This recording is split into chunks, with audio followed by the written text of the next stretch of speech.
کر دین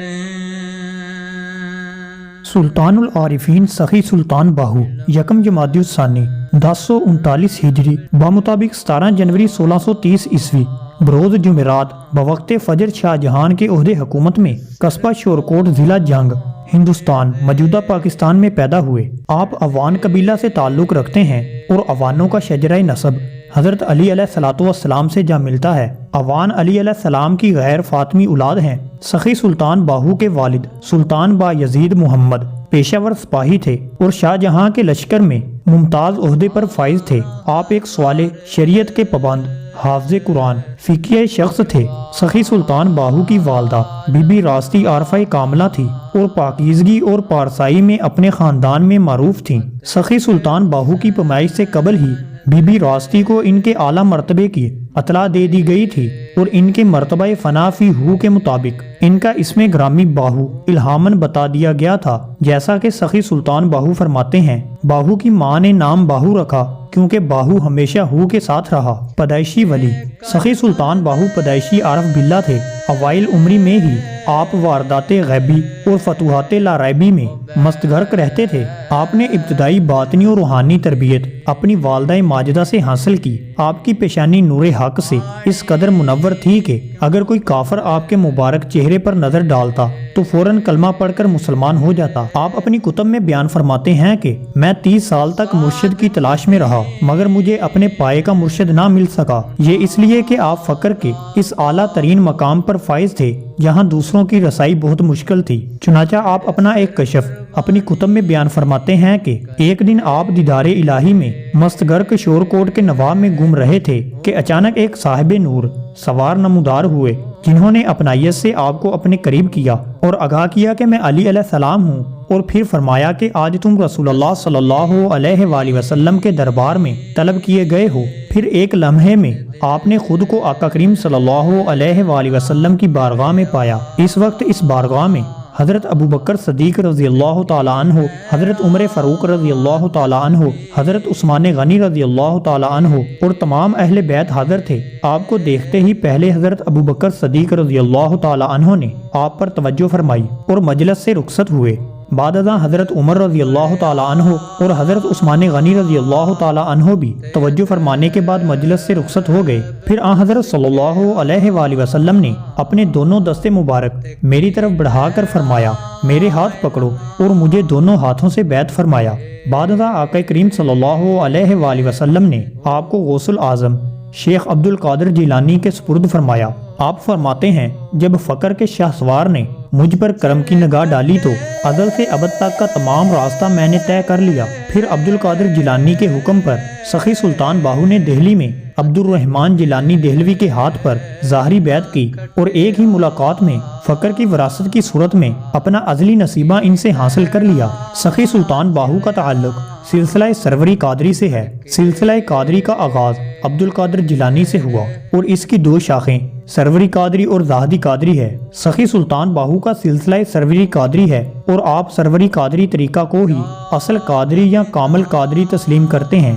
فخر میں سخی سلطان باہو کا مقام و مرتبہ ہر کسی کے وہم و گمان سے بھی بالاتر ہے۔ آپ سلطان الفقر پنجم کے مرتبہ پر فائز ہیں۔ آپ کو وہ خاص روحانی قوت حاصل ہے کہ آپ قبر میں بھی زندوں کی طرح تصرف فرماتے ہیں۔ آپ فرماتے ہیں جب سے لطف ازلی کے باعث حقیقت حق کی عین نوازش سے سر بلندی حاصل ہوئی ہے اور حضور نبی اکرم صلی اللہ علیہ وآلہ وسلم سے تمام خلقت، کیا مسلم کیا کافر، کیا بانصیب کیا بے نصیب، کیا زندہ کیا مردہ، سب کو ہدایت کا حکم ملا ہے۔ سخی سلطان باہو نے ہر لمحہ استغراق کے حق میں مستغرق رہنے کی وجہ سے ظاہری علم حاصل نہیں کیا، لیکن پھر بھی آپ نے طالبان مولا کی رہنمائی کے لیے 140 کتب تصنیف فرمائی۔ سخی سلطان باہو فرماتے ہیں کہ میں 30 سال ایسے طالب حق کی تلاش میں رہا جسے میں وہاں تک پہنچا سکتا جہاں میں ہوں، لیکن مجھے ایسا طالب حق نہ مل سکا۔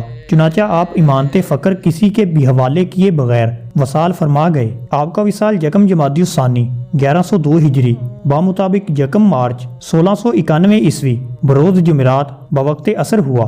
سلطان العارفین سخی سلطان باہو کا مزار گڑھ مہاراجہ ضلع جنگ پاکستان میں ہے۔ آپ کا عرس ہر سال جمادی الثانی کی پہلی جمعرات کو منایا جاتا ہے۔ جب آپ شورکوٹ میں کاشتکاری کرتے تھے تو افلاس اور ناداری سے تنگ ایک سفید پوش عیالدار سید صاحب بزرگوں اور فقیروں کی تلاش میں مارے مارے پھرا کرتے تھے کہ کہیں سے کوئی اللہ کا بندہ مل جائے اور راز کی دعا سے میری غربت اور تنگ دستی دور ہو جائے۔ اسی طلب میں وہ ایک فقیر کی خدمت میں رہنے لگا اور اس کی جان توڑ خدمت کی۔ ایک دن فقیر کو اس کے حال پر رحم آیا اور پوچھا تیری مراد اور حاجت کیا ہے؟ اس سید نے عرض کی کہ میرا بڑا بھاری کنبہ ہے اور قرض بہت ہو گیا ہے، جوان لڑکیاں اور لڑکے ہیں، افلاس اور تنگ دستی کی وجہ سے ان کی شادی بھی نہیں کر سکا، ظاہری اسباب ختم ہو چکے ہیں، اب تو غیبی مدد کے سوا میری تنگ دستی کا علاج ناممکن ہے۔ تب اس فقیر نے کہا کہ میں تجھے ایک مرد کامل کا پتہ بتا دیتا ہوں، سوائے اس کے تیرا علاج کسی کے پاس نہیں ہے، تو سخی سلطان باہو کے پاس شورکوٹ چلا جا اور ان کی بارگاہ میں عرض پیش کر۔ وہ پریشان حال سید صاحب سلطان العارفین کے پاس پہنچ گئے، لیکن ان کی مایوسی کی کوئی حد نہیں رہی جب دیکھا کہ آپ کھیتوں میں ہل چلا رہے ہیں، اور پھر انہیں ارد گرد سے پتہ چل چکا تھا کہ لوگ آپ کو فقیر کی حیثیت سے نہیں، یہاں تو کسان کی حیثیت سے جانتے ہیں۔ یہ حالت دیکھ کر مایوس ہو کر واپس مڑنے ہی والے تھے کہ سلطان العارفین نے، جو ان کی قلبی کیفیت سے آگاہ ہو چکے تھے، ان کو آواز دی۔ آپ کی آواز سن کر ان سید صاحب کی کچھ ڈھڑاس بندھی اور دل میں کہنے لگے کہ اب خود بلایا ہے تو عرض پیش کرنے میں کیا حرج ہے۔ سید صاحب نے قریب آ کر سلام کیا۔ آپ نے سلام کا جواب دے کر پوچھا کہ کس ارادے سے یہاں آئے ہو؟ سید صاحب نے اپنی ساری سرگشت سنا دی۔ آپ نے فرمایا شاہ صاحب مجھے پیشاب کی حاجت ہے، آپ میرا حل پکڑ کر رکھیں، میں پیشاب سے فارغ ہو لوں۔ غرض آپ نے پیشاب کیا اور مٹی کے ڈھیلے سے استنجا کرنے کے بعد وہ ڈھیلا ہاتھ میں لیے سید صاحب سے مخاطب ہوئے، شاہ صاحب آپ نے مفت تکلیف اٹھائی، میں تو ایک جٹ آدمی ہوں۔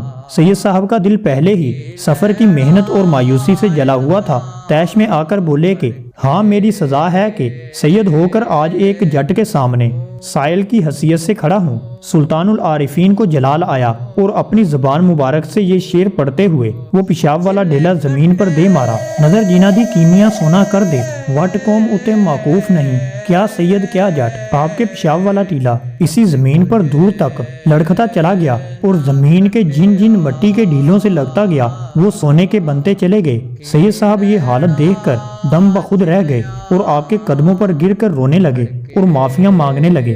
آپ نے فرمایا شاہ صاحب یہ وقت رونے کا نہیں، یہ ڈھیلے چپکے سے اٹھا لو اور چلتے بنو، ورنہ لوگوں کو پتہ لگ گیا تو نہ تیری خیر ہے اور نہ میری۔ چنانچہ اس سید صاحب نے ان سونے کے ڈھیلوں کو جلدی سے اپنی چادر میں لپیٹ لیا اور آپ کے پاؤں چومتے ہوئے وہاں سے چل دیے۔ بچپن ہی میں آپ کے روحانی کمالات کے ظہور سے آئندہ زندگی کی تصویر نمایاں تھی۔ آپ اپنی والدہ ماجدہ کا دودھ رمضان المبارک میں سحری سے لے کر شام تک نہیں پیتے تھے، یعنی اپنے والدین کی طرح صائم رہتے تھے۔ جب دائیا آپ کو سیر و تفریح کے لیے گھر سے باہر لے جاتی تو آپ کے نورانی چہرے کو دیکھ کر اکثر ہندو لوگ کلمہ طیبہ پڑھنے لگتے۔ چنانچہ منقول ہے کہ ایک روز شہر کے تمام ہندو اکٹھے ہو کر آپ کے والد ماجد با یزید محمد کی خدمت میں حاضر ہوئے اور عرض کی کہ دائیا آپ کے فرزند کو وقت بے وقت باہر لانے سے ہمارے دین کا سخت نقصان کرتی ہے، آپ مہربانی فرما کر اپنے برخوردار کے لیے سیر و تفریح کا وقت مقرر کر دیں، ہم اپنے دین کی حفاظت کے لیے منادی کرنے والے ملازم رکھ لیں گے۔ آپ نے ان کی درخواست منظور کر لی۔ چنانچہ ہندوؤں نے اس کام کے لیے نوکر مقرر کر لیے اور انہیں تاکید کی کہ جس وقت با یزید محمد کا صاحبزادہ محمد باہو گھر سے باہر تشریف لائے فوراً با آواز بلند منادی کر دیں۔ جب نوکر منادی کرتے تو ہندو لوگ فوراً اپنے دکانوں یا مکانوں کے اندر گھس جاتے۔ سلطان الاولیاء شیخ سلطان حامد رحمۃ اللہ تعالی علیہ فرماتے ہیں کہ میں نے اپنے والد ماجد سلطان شیخ غلام باہو کی زبان در فشاں سے خاص وقتوں میں جب کہ آپ اسرار بیان فرمایا کرتے تھے یہ سنا کہ شروع سے لے کر آخر تک سلطان العارفین سلطان باہو کی نگاہ مبارک جس غیر مسلم پر پڑی وہ فوراً کلمہ طیبہ پڑھ کر مسلمان ہو گیا۔ سبحان اللہ، یہ کتنا بڑا فضل خداوندی ہے کہ اس نے اپنے حبیب علیہ الصلوۃ والسلام کی امت کے اولیاء کی نظر میں اتنی تاثیر کر دی۔ ایک دفعہ جب آپ بیمار ہوئے تو آپ کی اجازت سے لوگ ایک برہمن طبیب کو بلانے کے لیے اس کے گھر گئے۔ برہمن نے کہا میں ڈرتا ہوں کہ اگر میں وہاں گیا تو مسلمان ہو جاؤں گا، بہتر یہی ہے کہ آپ کا کرتا یہاں لے آئیں۔ مریدوں نے ایسا ہی کیا۔ جب اس برہمن طبیب نے کرتا کو دیکھا تو بے ساختہ اس کی زبان سے کلمہ طیبہ جاری ہو گیا۔ آپ کی یہ کرامت گرد و نواح میں ابھی تک مشہور ہے، اور یہ تو اپنی آنکھوں سے دیکھا ہے، اور ہزاروں خاص و عام دیکھتے ہیں، اور انشاءاللہ العزیز قیامت تک دیکھتے رہیں گے۔ جس وقت لوگ آپ کے مزار قدس کی زیارت کے لیے خانقاہ شریف کے اندر داخل ہوتے ہیں اور مزار شریف کو دیکھتے ہی بے اختیار ذات الہی کے شوق سے رونے لگ جاتے ہیں، سینکڑوں بانصیب آدمی صاحب حال زندہ دل، صاحب تاثیر ذاکر روحی ہو جاتے ہیں۔ یہ محض کمال اطاعت محمد صلی اللہ علیہ وآلہ وسلم کا نتیجہ ہے۔